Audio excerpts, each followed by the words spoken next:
Sizlarga hozir bitta patsientkam tarixlarni gapirib bermoqchi edim. Odina opamla 2021-yil 14-yanvarda mani xonamga hassa tayanib travmatologdan tashrif buyurgan edilar. Ular travmatolog nimaga yuborgan? Kursdoshimiz siz oyog'ingizda og'riqlar qoladi deb kelganlar, to'g'rimi? Qani bu yog'ini o'zi davom ettiring. Qo'qondan kelgansiz. Qo'qondan kelganman, Xudoga shukr. Shunaqa cho'laq, shunaqa tushkun holatda kelganman. Allohga ming marta shukr, shu Dilobarxon sababchi qilganiga. Shunaqa chiroyli kutib olib mani. Hali hassangizni tashingiz yo'qotasiz mani. Shunaqa ishonch bilan chiqarib yuborganlar chetdan. O'zlari ishonmagan ekanlar.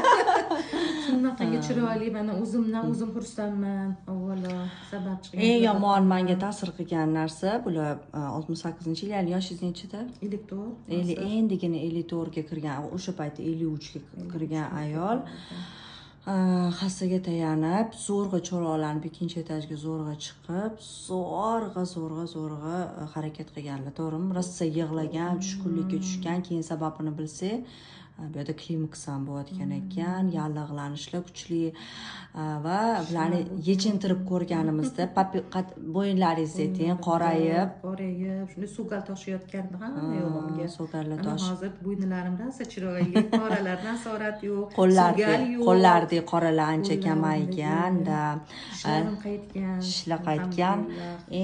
Nimasi, mana insulinlari men kelganlarida 81-95 bo'lgan. Hozir bugun bu safar 39-31 da hali ishlaydigan narsalarimiz bor. Bular keyin mani ikkita marafonda ketma-ket qatnashdilar-da. Hozir ham paleo rejimi qilib turasiz.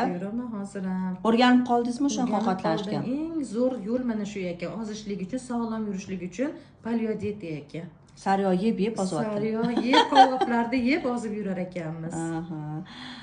Rahmat, juda ham xursandman. O'shanda bitta niyat qilgan edim. Kelasi safar Odina opa hassangizni tashab kelasiz desam, bugun ertalabdan pildir qilib, nima desam ekan, to что hassa yana pastliga ham tushib kelmoqchi bo'ldilar, analizlarni olib kelgani. Juda ham qoyilman. Rahmat sizga ishonch uchun, hamma aytganlarimni qilganingiz uchun. Aynisi birinchi o'rinda ovqatlanishni biz to'g'irlavdik, to'g'rimi? Keyin ma'lum bir dorilar, preparatlar, batlar ichib, keyin yanada mustahkamlagan. Dorilarni ham chala-chula ichganman, polni ichganim yo'q. Polni ichsam butunlay yosharib, u 8 Necha kilo tashladingiz? Necha kilo tashladingiz? Mana общий bir yil ichida 17 kilo tashladim. 17 kilo tashladim bir yilda. Travmatologga boryapsizmi? Shu qo'yaman, arada yana yeb qo'yaman, non yeb qo'yaman. Travmatologga hozir boryapsizmi yo'q? Hecham bormayman travmatologga endi. Nega endi bormayapsiz? Yo'q, travmatolog. Chunki endi og'riqlar qoldi.